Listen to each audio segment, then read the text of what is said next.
Hi everyone, and welcome to the final round of the Swiss portion for the Star City Games Invitational Qualifier from Doncaster.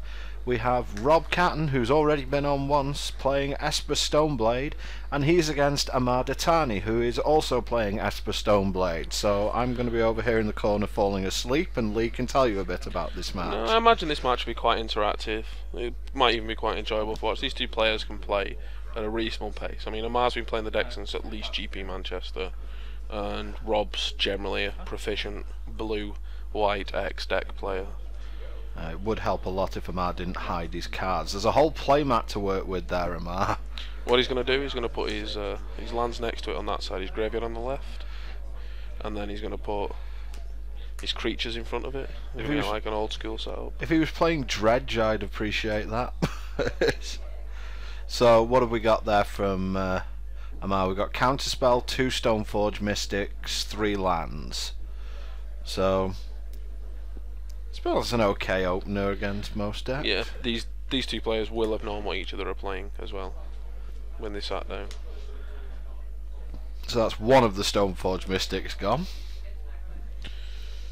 Yeah, I expect to probably see the second one being played this turn. Do you think we're just going to see Batterskull at this point? It's an interesting choice. Jitte is very powerful, but there's pros and cons for both. I mean, Batterskull gets the clock on quicker, but Jitte fights any Stoneforge Mystic Rob may make quicker. It looks like Amar's got a Thoughtseize of his own here. Maybe he's a little worried what... he's more interested in stopping Rob playing his Stoneforge Mystic on 2, perhaps. And it's like in the previous round in round 6 when I was talking about the Esper Blade tends to play the Stoneforge Mystic as late as possible when his opponent's as low as possible on resources. Yeah, it does seem like, certainly when we were in the Core Blade era of Standard, it used to just be so default just to go for Batterskull straight up with the Stoneforge Mystic.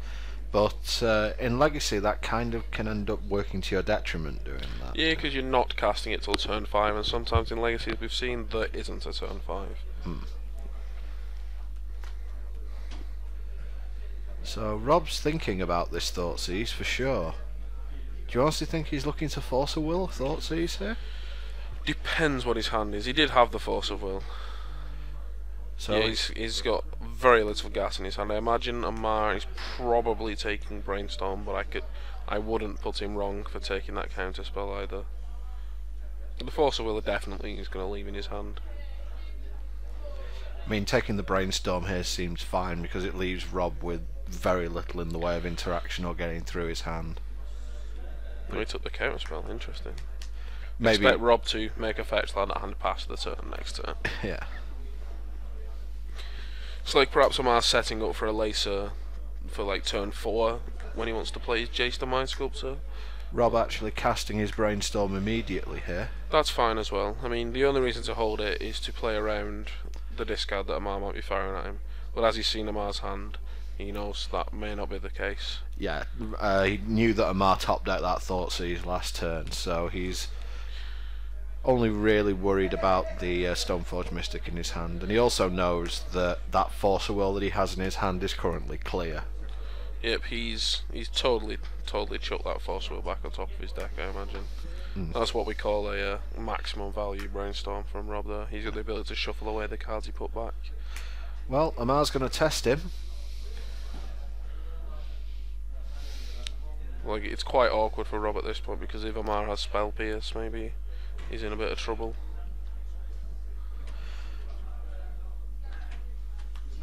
We've just got a little bit of life total correction there. Now, Rob, did you put that Force of Will back on top of your library? Is the question here? Nope. And he did find the other blue card as well. I mean, that was always a consideration to whether it went back on top as well. Yeah. It was whether he'd drawn the extra blue card he needed. Yeah. And if he doesn't, I imagine he shuffles away his Force at that point. That is correct, I think. I mean, I'm not the best at playing blue-white X control decks. It's been a while since I picked one of those up in Legacy. Okay. And that's a, is that the buy a box promo Supreme Verdict that Rob's got so, there? yeah. Supreme Verdict is a Wrath of God you can pitch to Force of Will, so it's just a strict upgrade. Yeah, I mean, the fact it can't be countered as well is obviously a very nice card. And to be honest, I thought that that was going to be, or at least there was a lot of hype in the Magic community that Supreme Verdict was going to be a card that was going to have a big impact on Legacy, and it, although it's seeing play, it certainly doesn't appear to be the death knell for blue tempo decks that many people thought it was going to be. Well, Merfolk's dead. It can't beat that card straight up. Just the fact that people could be playing it maybe makes you shy away from the Merfolk deck and you play one of the Rug Delver decks or Bug Delver deck instead. I mean, I imagine that the printing of Abrupt Decay was already bad enough for Merfolk, never mind the fact that... those two combined definitely will make it that... That's why you don't see the fish anymore. And Amar, in fact, got his third Stoneforge Mystic there, and it picked up a Mizawa's Jitte, so as we were saying there, it's not a default to go for Batterskull by any stretch of the imagination. Yeah, Rob with a second Brainstorm though. It's probably on a par power-wise in those decks to play. He's just looking to sculpt the perfect hand here to make a series of plays that negates the Stoneforge Mystic and the Jitte. Yeah. I mean, I suppose that, just going back to the old tempo argument, I suppose going to that, is that Rug Delver's a lot better at fighting off getting to 4 mana than Merfolk is, I suppose. Yeah. Like, I never believed Merfolk was a real deck anyway. It's put up good figures occasionally. Yeah, decks do that when you can change sideboard cards between rounds. Like, the only person I know who's had consistent success with it is Alex Bernacini, and I'll let you make your own judgments on that. I mean, we did have... I've got to admit, when I played against Merfolk with an updated Bug deck, it was the first blue deck I've ever played which felt good against Merfolk. Just because of those 4 Abrupt Decays. You just got the tools to fight it nowadays. I mean, perhaps I'm being a little unfair on the fish. I mean, Rick Parker does play it quite well and played it for a while to a lot of success, but he's put it down and was just playing Rug Delver instead. Back to this game, it's looking like Amar's just going to sit on his Stoneforge Mystic. He's going to hopefully make the Jitte at instant speed. May see some interaction from Rob if he has Vendilion Clique. But Amar's definitely in the driving seat at this point. It's on Rob to stop him going on the offensive. Well, that's a 4th land from Rob, so... And go is the word. You see Amar pause there to see if there was any response. Yeah, that's a very important thing to be doing, because you have to allow someone to respond when you activate a Stoneforge Mystic. And in fact, it also lends to some tricks with Batterskull that Stoneforge Mystic can do as well. Speaking of Batterskull. Yep. Do you think that's why Amar got the Jitte, because he'd already drawn the Batterskull? I'm not sure. Like, Jitte's fine anyway. Because it will control. There we go. Token volunteered. None of this dice stuff, please. It will control Rob's ability to make his own Stoneforge Mystic.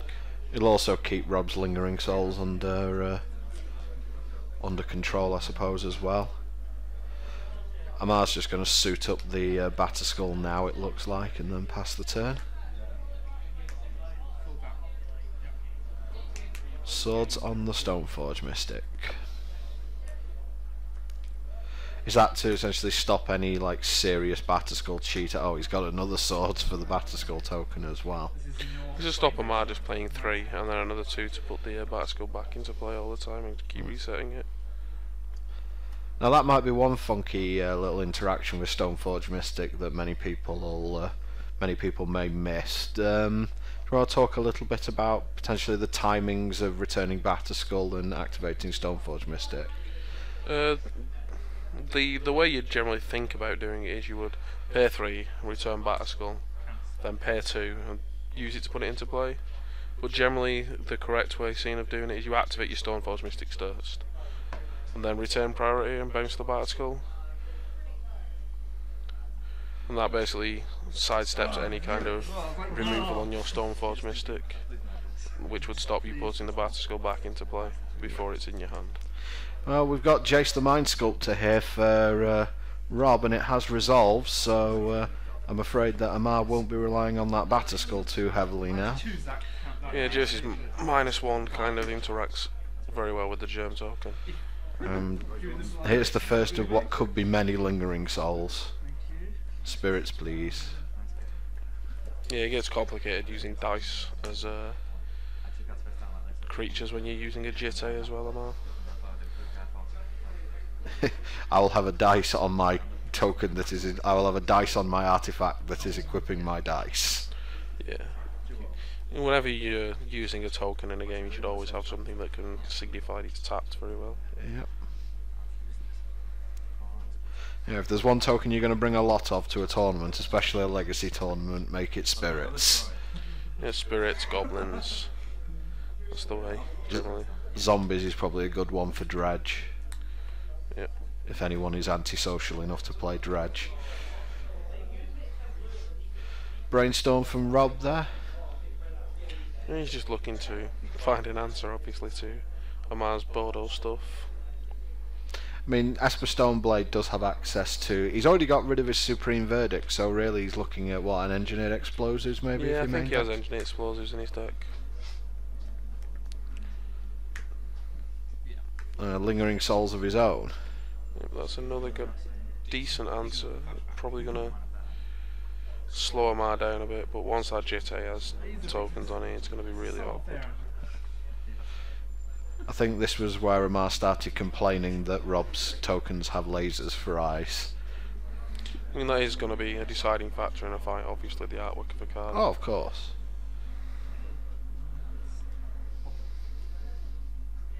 Ponder from Amar.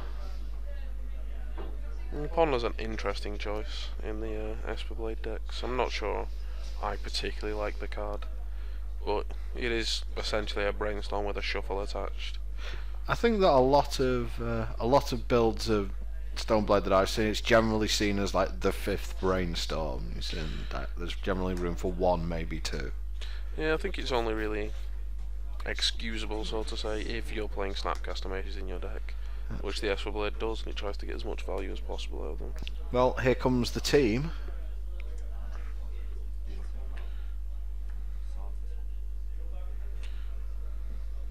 Looks like more swords to Plowshares action from Rob there, so... It may seem quite lucky that Rob's seen 3 swords to Plowshares, but he has seen a lot of cards. Yep.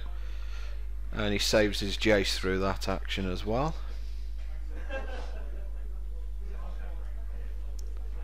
So he's going to get another turn to dig a little bit deeper with that Jace. If that's his plan at this point. Yeah, I think he's looking for like Snapcaster Mage to start rebuying those swords. He's actually fate sealing Amar here.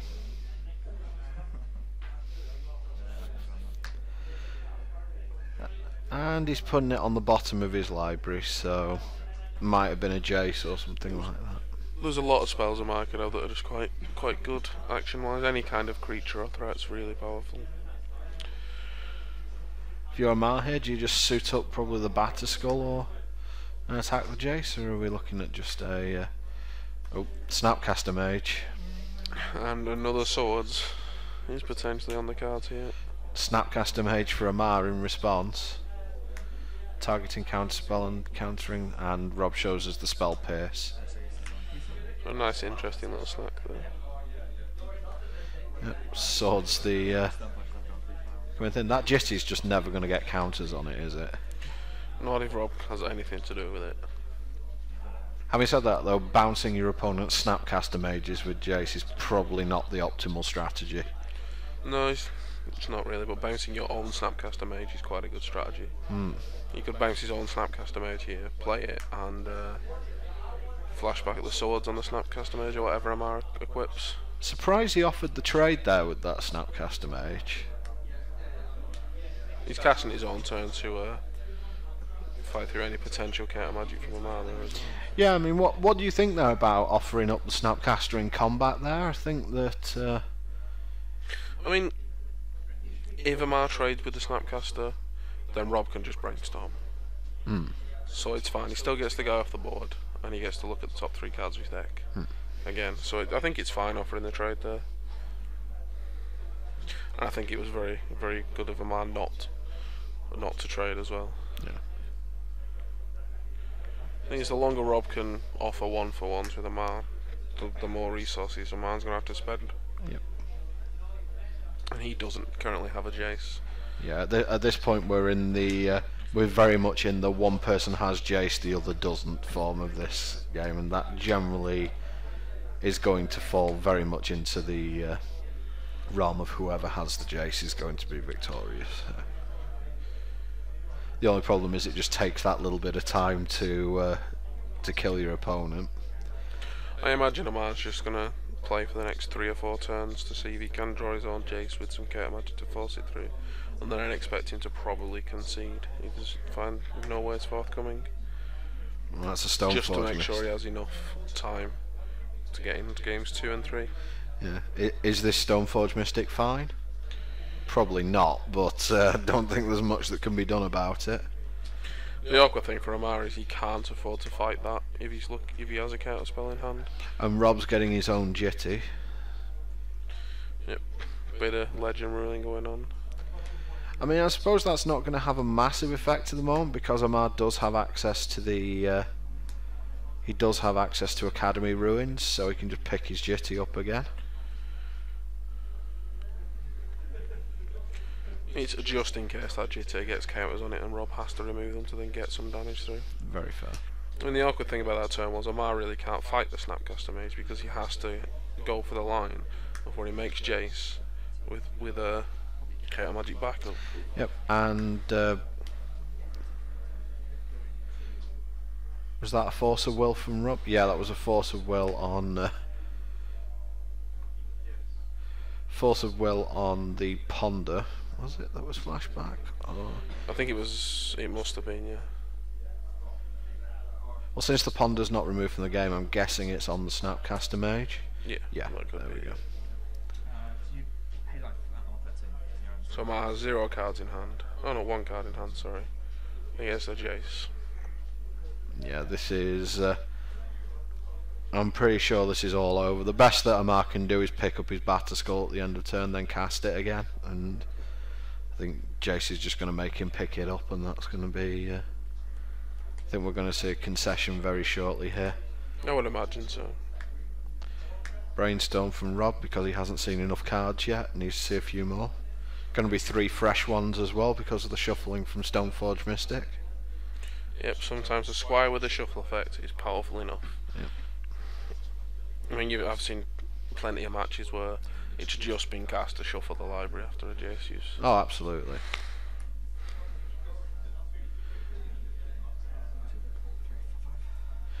And he's even bringing it with the Stoneforge Mystic there. Yeah, there's no reason not to. Legend rules away the Jitty. Just to make Amar spend more time getting it back if he has to. And that's a Lingering Souls there from Rob, so the pressure is well and truly on Amar now. And Amar may have his own Supreme Verdict to clean the board up a bit here, but he's still behind the Jace. Yep. I'd say playing into a Jace is more depressing than playing into a counterbalance top, to be honest. Really? Yeah.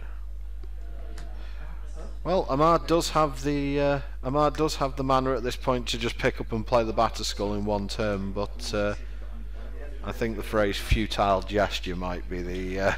Yeah, he's just shortcutted though. People wondering why he tapped that fetch land. He's gonna have a look through his deck and see if he has what his outs are, I think, as well. Rob's like, I have another Lingering Souls, by the way.